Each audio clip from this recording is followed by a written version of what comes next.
Ya, nubuatan Tuhan Yesus terdapat di Yesaya pasal 7 ayatnya yang ke-14. 14 sampai 25 ya. Kita terus lanjutkan. Ayat 17-nya, Tuhan akan mendatangkan atasmu dan atas rakyatmu dan atas kaum keluargamu hari-hari seperti yang belum pernah datang. Sejak Efraim menjauhkan diri dari Yehuda, yakni Raja Asyur. Pada hari itu akan terjadi, Tuhan bersuit memanggil lalat yang ada di ujung anak-anak sungai Nil, dan memanggil lebah yang ada di tanah Asyur. Dan semuanya akan datang hinggap di lembah-lembah yang terjal, dan di celah-celah bukit-bukit batu, di segala pagar duri, dan di segala tanah pengembalaan. Pada hari itu dengan pisau cukur yang dipinjam dari seberang sungai Efrat, yakni Raja Asyur, Tuhan akan mencukur kepala dan bulu paha. Bahkan pisau itu akan melenyapkan janggut juga. Pada hari itu setiap orang akan memiara seekor lembu betina yang muda dan 2 ekor domba. Dan karena banyaknya susu yang dihasilkan, mereka akan makan dadi. Sungguh, dadi dan madu akan dimakan oleh setiap orang yang masih tinggal di dalam negeri. Pada hari itu setiap tempat di mana biasanya tumbuh 1000 pohon anggur dan yang berharga 1000 shikal perak akan menjadi tempat putri malu dan rumput. Orang pergi ke sana terpaksa membawa anak-anak panah dan busur, sebab putri malu dan rumput belaka seluruh negeri itu. Dan engkau tidak berani pergi ke segala lereng gunung yang biasanya dicangkul, karena takut akan putri malu dan rumput di situ hanya lembu dan domba akan berkeliaran. Yesaya pasal 8, perikopnya anak nabi sebagai tanda. Berfirmanlah Tuhan kepadaku, ambillah sebuah batu tulis besar dan tuliskanlah di atasnya dengan tulisan biasa, Maher Shalal Hashibaz. Maka aku akan memanggil 2 saksi yang dapat dipercaya, yaitu Imam Uria dan Zakaria bin Yeberekhia. Kemudian aku menghampiri istriku. Ia mengandung dan melahirkan seorang anak laki-laki. Lalu berfirmanlah Tuhan kepadaku, namailah dia Maher Shalal Hashibaz. Sebab sebelum anak itu tahu memanggil bapak ibu, maka kekayaan Damsyik dan jarahan Samaria akan diangkut di depan Raja Asyur. Penyerbuan Asyur ke Yehuda. Tuhan melanjutkan lagi firman-Nya kepadaku. Oleh karena bangsa ini telah menolak air Siloah yang mengalir lamban, dan telah tawar hati terhadap Rezin dan anak Remalia. Sebab itu sesungguhnya Tuhan akan membuat air sungai Efrat yang kuat dan besar meluap-luap atas mereka, yaitu Raja Asyur dengan segala kemuliaannya. Air ini akan meluap melampaui segenap salurannya, dan akan mengalir melampaui segenap tebingnya, serta menerobos masuk ke Yehuda, ibarat banjir yang meluap-luap hingga sampai ke leher, dan sayap-sayapnya yang dikembangkan akan menutup seantero negerimu, ya Immanuel. Ketahuilah, hai bangsa-bangsa, dan terkejutlah. Perhatikanlah, ya segala pelosok bumi. Berikat pingganglah dan terkejutlah. Berikat pingganglah dan terkejutlah. Buatlah rancangan tetapi akan gagal juga. Ambillah keputusan tetapi tidak terlaksana juga. Sebab Allah menyertai kami. Yesaya terpaksa bersembunyi. Sebab beginilah firman Tuhan kepadaku. Ketika tangannya menguasai aku dan ketika ia memperingatkan aku supaya jangan mengikuti tingkah laku bangsa ini, jangan sebut persepakatan segala apa yang disebut bangsa ini persepakatan. Dan apa yang mereka takuti, janganlah kamu takuti dan janganlah gentar melihatnya. Tetapi Tuhan semesta alam, dialah yang harus kamu akui sebagai yang kudus. Kepadanya lah harus kamu takut dan terhadap dialah harus kamu gentar. Ia akan menjadi tempat kudus, tetapi juga menjadi batu sentuhan dan batu sandungan bagi kedua kaum Israel itu, serta menjadi jerat dan perangkap bagi penduduk Yerusalem. Dan banyak di antara mereka akan tersandung jatuh dan luka parah, tertangkap dan tertawan. Aku harus menyimpan kesaksian ini dan memateraikan pengajaran ini di antara murid-muridku. Dan aku hendak menanti-nantikan Tuhan yang menyembunyikan wajahnya terhadap kaum keturunan Yakub.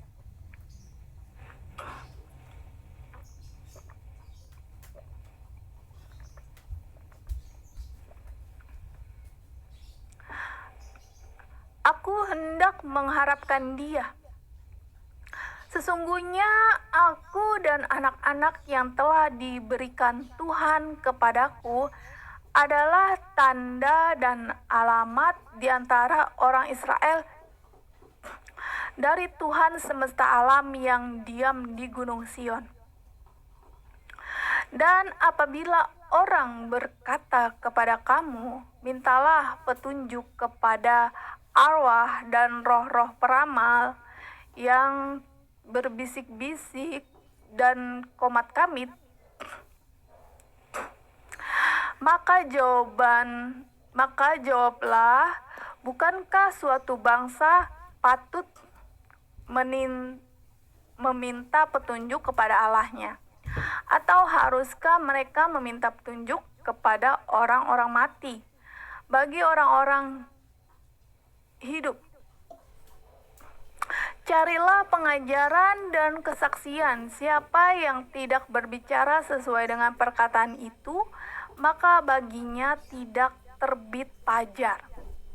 Mereka akan lalu lalang di negeri itu melarat dan lapar. Dan apabila mereka lapar, mereka akan gusar dan akan mengutuk rajanya dan Allahnya.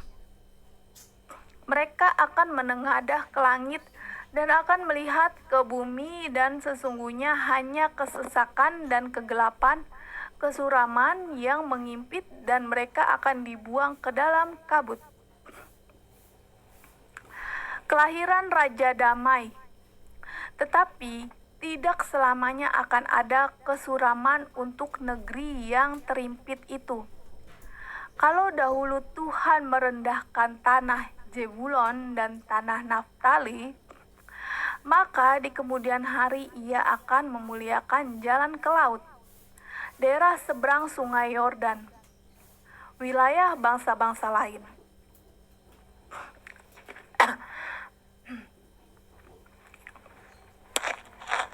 Makasih saudaraku Zon Waru. Yesaya pasal 9. Bangsa yang berjalan di dalam kegelapan telah melihat terang yang besar. Mereka yang diam di negeri kekelaman, atasnya terang telah bersinar. Engkau telah menimbulkan banyak sorak-sorak dan sukacita yang besar. Mereka telah bersukacita di hadapanmu, seperti sukacita di waktu panen, seperti orang bersorak-sorak di waktu membagi-bagi jarahan. Sebab kuk yang menekannya dan gandar yang di atas bahunya serta tongkat si penindas telah kau patahkan seperti pada hari kekalahan Midian. Sebab setiap sepatu tentara yang berderap-derap dan setiap jubah yang berlumuran darah akan menjadi umpan api. Ya, ini nubuatan Tuhan Yesus juga ya. Yesaya pasal 9 ayat 5. Sebab seorang anak telah lahir untuk kita, seorang putra telah diberikan untuk kita. Lambang pemerintahan ada di atas bahunya, dan namanya disebutkan Orang Penasihat Ajaib, Allah yang perkasa, Bapa yang kekal, Raja Damai. Besar kekuasaannya dan damai sejahtera tidak akan berkesudahan di atas tahta Daud dan di dalam kerajaannya. Karena ia mendasarkan dan mengokohkannya dengan keadilan dan kebenaran dari sekarang sampai selama-lamanya. Kecemburuan Tuhan semesta alam akan melakukan hal ini.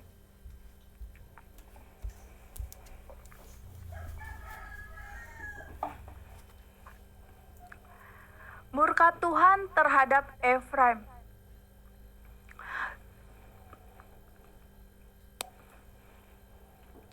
Tuhan telah melontarkan firman kepada Yakub, dan firman-Nya itu menimpa Israel.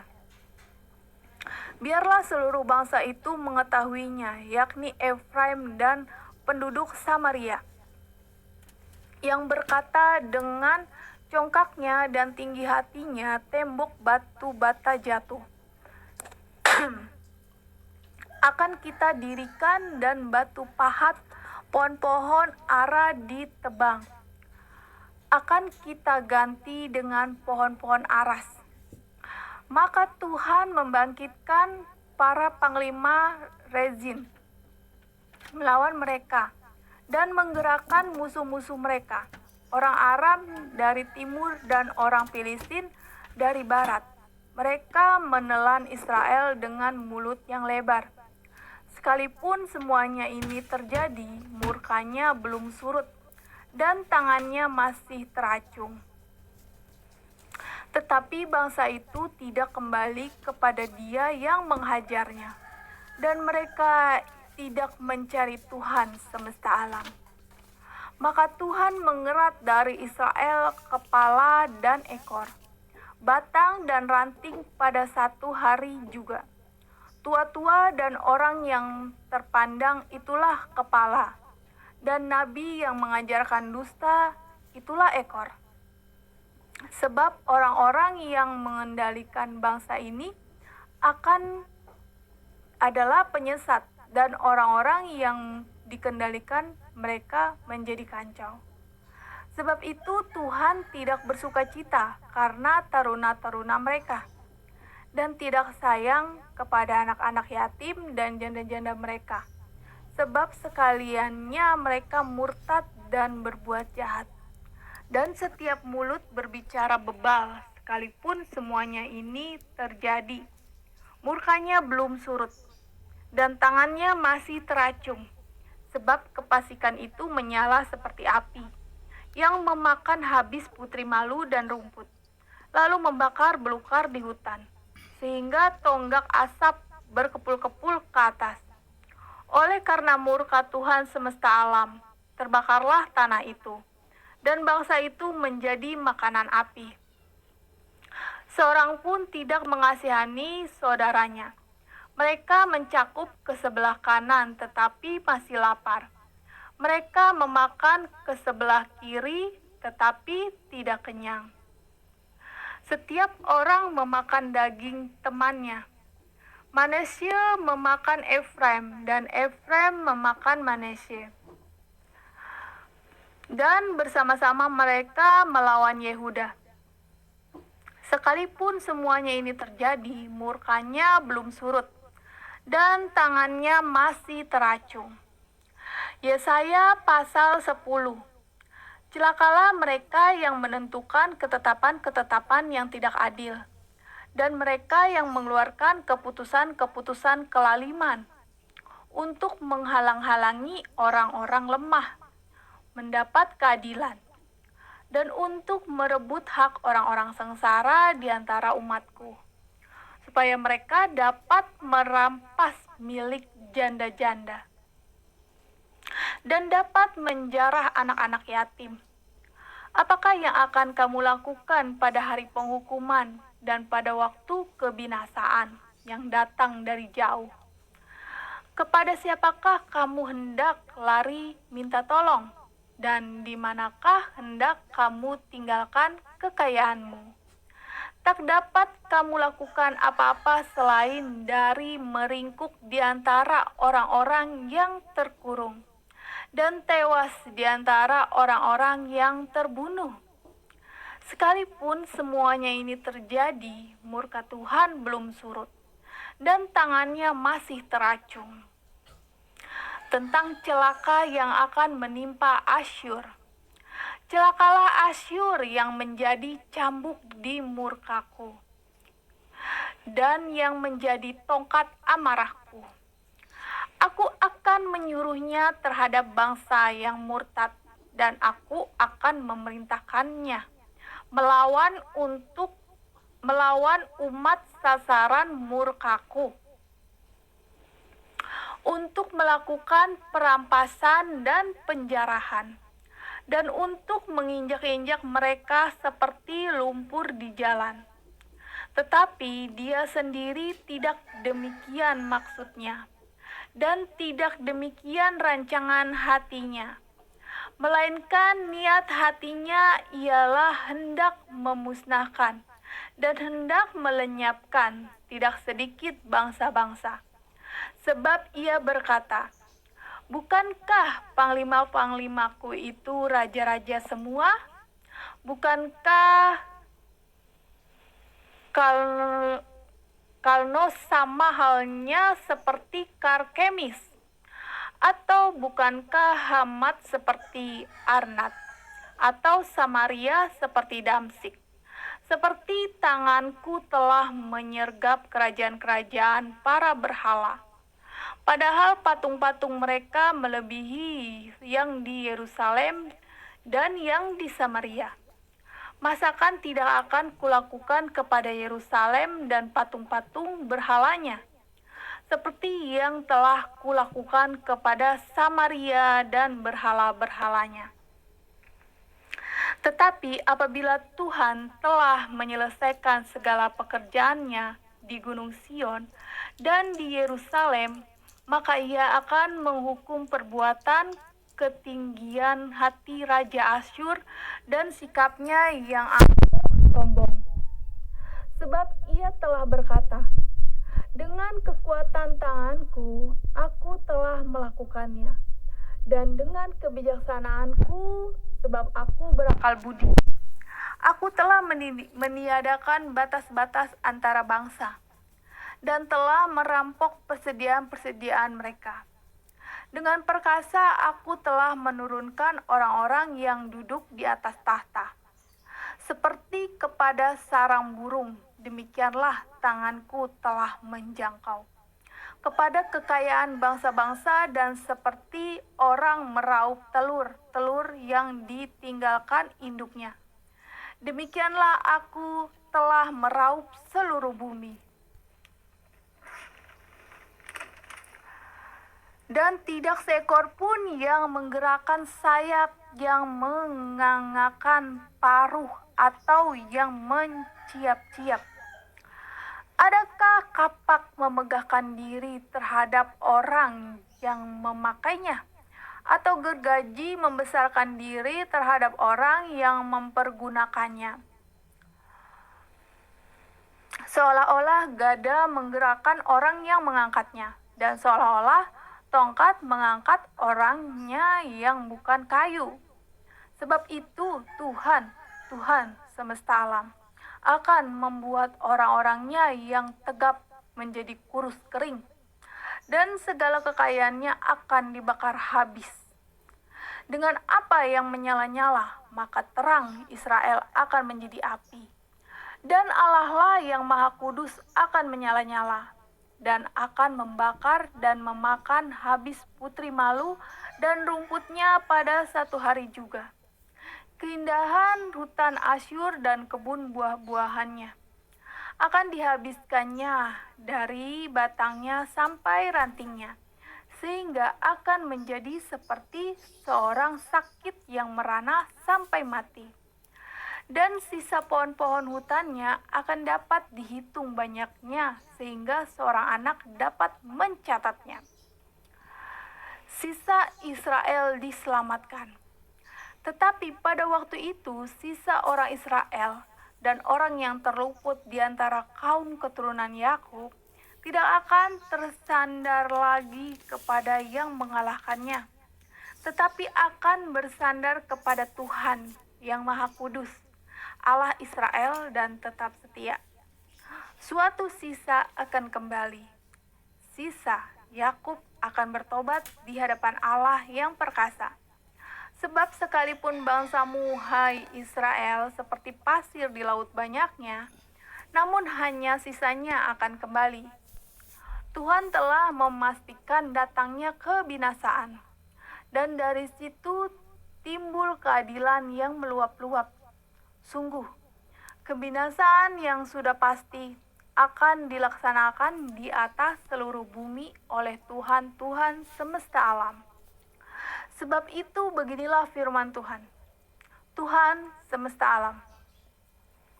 Hai umatku yang diam di Sion, janganlah takut terhadap Asyur apabila mereka memukul engkau dengan gada dan menghantam engkau dengan tongkatnya, seperti yang dilakukan Mesir dahulu. Sebab sedikit waktu lagi amarahku atasmu akan berakhir, dan murkaku atasmu akan berakhir, dan murkaku akan menyebabkan kehancuran mereka. Tuhan semesta alam akan mencambuk mereka dengan cemeti, seperti ia menghajar Midian di gunung batu Oreb, dan mengayunkan tongkatnya ke atas laut Teberau, dan mengangkatnya seperti di Mesir dahulu. Pada waktu itu beban yang ditimpakan mereka atas bahumu akan terbuang, dan kuk yang diletakkan mereka atas tengkukmu akan lenyap. Orang Asyur maju menyerang. Asyur telah muncul dari Rimon dan telah datang menyerang Ayat. Ia telah lewat dari Migron, dan di Mikmas diaturnya perbekalannya. Mereka telah menyeberang dari jurang penyeberangan sambil berteriak, Geba, tempat permalaman kita. Penduduk Rema gemetar, penghuni Gibea Saul melarikan diri. Keluarkanlah jeritanmu, hai putri Galim. Perhatikanlah, hai Laisya. Jawablah dia, hai Anatot. Penghuni Madmena lari jauh-jauh, penduduk Gabim pergi mengungsi. Hari ini juga Asyur akan berhenti di Nob, mengacung-acungkan tangannya ke arah gunung putri Sion, bukit Yerusalem. Lihat, Tuhan semesta alam akan memotong dahan-dahan pohon dengan kekuatan yang menakutkan. Yang tinggi-tinggi tumbuhnya akan ditebang, dan yang menjulang ke atas akan direndahkan. Belukar rimba akan ditebas dengan kapak, dan Libanon dengan pohon-pohonnya yang hebat akan jatuh. Yesaya pasal 11, perikopnya Raja Damai akan datang.